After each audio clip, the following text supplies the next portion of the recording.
Assalamualaikum, salam sejahtera. Saya merupakan salah seorang pembentang di ICSS TPR 2021 ini. Saya bernama Fazlina Muhammad Azali, merupakan ketua penyelidik, dan ini merupakan rakan-rakan saya, PM Dr. Nur Azhar dan Dr. Roznim daripada Universiti Pendidikan Sultan Idris, juga Dr. Siti Aisyah Salim daripada Universiti Tun Hussein On Malaysia. So, kajian kami untuk paper ini ialah Conceptual Framework in Designing Child Psychology, AR, a tool to overcome stress among children. Jadi ini merupakan introduction. So ringkasnya di sini ialah kanak-kanak sebenarnya apabila mempunyai masalah tingkah laku, mereka sebenarnya akan berasa tertekan. Jadi untuk membantu mereka, kita cuba untuk menerapkan positif psikologi ke dalam diri kanak-kanak, dan maka terhasillah research ini di mana bertujuan untuk membangunkan sebuah child-seek AR game di mana kita menggabungkan teknologi augmented reality supaya mereka dapat membantu mereka in terms of the enthusiasm, eagerness, diligent, efficient and proactive. Kenapa kita pilih educational game? Kerana sifat educational game itu sendiri yang boleh meningkatkan penglibatan kanak-kanak, membantu mereka lebih fokus dalam berinteraksi, membantu mereka untuk mengenangani stres dan sebagainya. Dan isunya di sini ialah kita tahu yang conceptual framework membantu untuk menghasilkan educational game yang terbaik. Jadi oleh kerana itu, research ini ingin membangunkan conceptual framework untuk mereka bentuk child CAR game.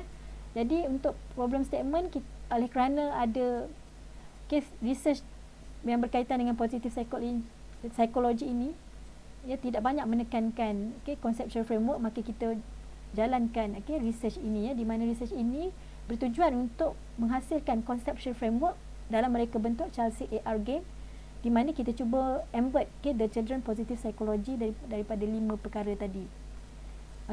So ini merupakan literature review berdasarkan tajuk ini, iaitu kita berikan ringkasan tentang child psychology, kemudian child psychology and education, kemudian positive psychology and children development, dan juga tentang 5 perkara ini tadi yang kita tekankan dalam research ini.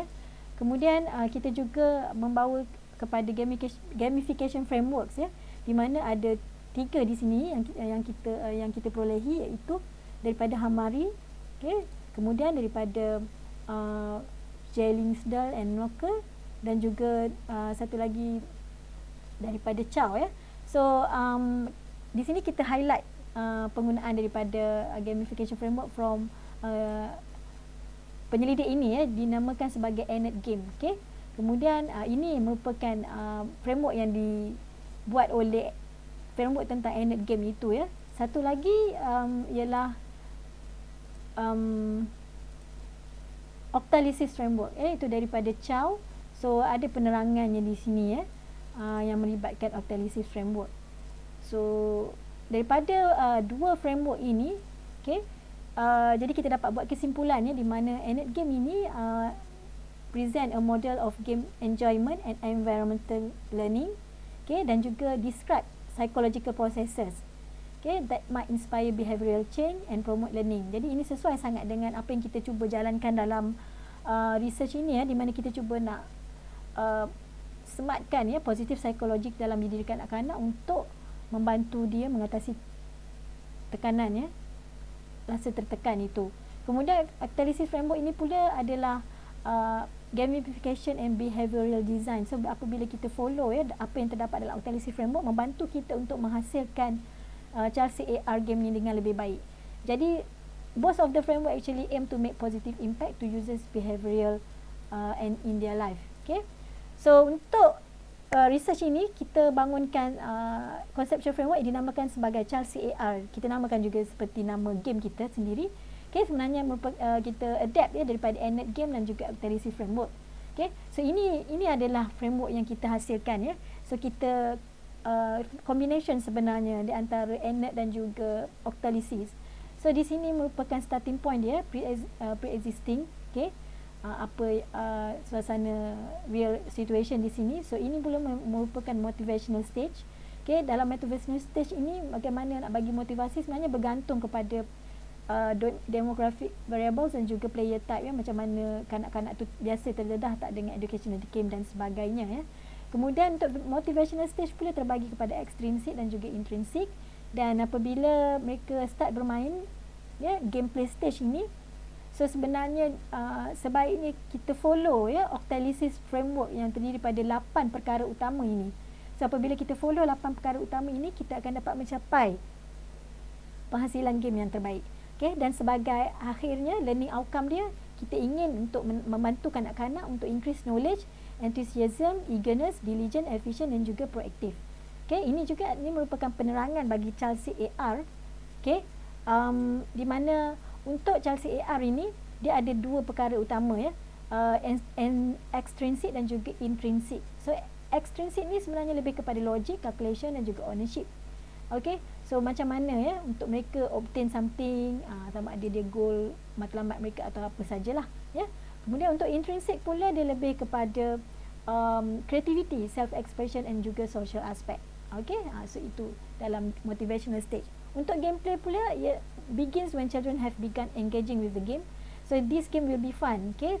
Kerana kita cuba appeals certain core drives in Octalysis. So sangat penting sebenarnya bila kita cuba follow kepada Octalysis dalam gameplay ini Kemudian apabila semua itu kita cuba patuhi, so dalam gameplay stage ni kita boleh membantu meningkatkan to elevate better children psychology in learning process. Okay? Dan sebagai learning outcome stage, dia lebih kepada untuk increase children knowledge after playing the child seek AR game, dan juga to elevate better children psychology in terms of enthusiasm, eagerness, diligent, efficient and proactive. Okay? So untuk conclusionnya daripada apa yang kita hasilkan ini, so the proposed conceptual framework can be as a guideline to elevate the children positive psychology while playing the child seek AR game. Okay? Dan selain daripada untuk target audience dalam game ini sendiri, this research also concerns the app developers and designers in the process improving the gamification development that will benefit the sharing of knowledge related to the children's psychology simultaneously to the betterment of the students as intended in the national philosophy of education. Correspondingly, the researchers anticipates that this study will benefit and support the future researcher as their guide. So bukan saja untuk tujuan ini, jadi kita boleh membantu juga para pembangun dan juga para perega bentuk untuk menggunakan kita punya framework dalam membantu untuk meningkatkan lagi positif psikologi dalam diri kanak-kanak. So special acknowledgement, special thanks to RMIC Universiti Pendidikan Sultan Idris as this research has been funded by the University Undergrad Penyelidikan Universiti Berteraskan Pendidikan, iaitu GPU BP 2020. Dan ini pula adalah reference bagi apa yang kita jalankan. Sekian, terima kasih. Jadi itu saja daripada kumpulan kami iaitu berkenaan dengan Child Seek AR Conceptual Framework. Terima kasih.